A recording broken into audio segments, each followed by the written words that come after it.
তো গাইস চলো আগে ভিডিওটি প্লে করি, তারপরে ভিডিওটির কমেন্টগুলো পড়বো।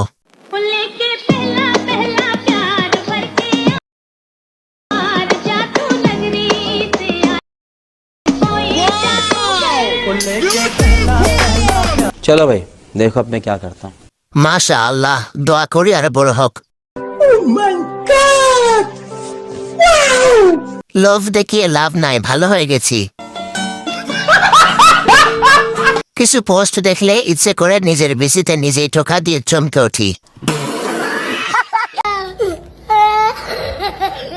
বন্ধু বাইক যেমনই হোক, হেডলাইট কিন্তু জটিল ছিল। অপু ভাইয়ের গাভী হার মানবে এখানে। লবণ দেখতে চিনির মতো, মাগি দেখতে পরীর মতো। ধন্যবাদ। कैसा लगा मेरा मजाक? ফ্রিতে দেখতে পাচ্ছি, এটাই অনেক। খাইতে যে হবে এমন তো কোনো কথা নাই।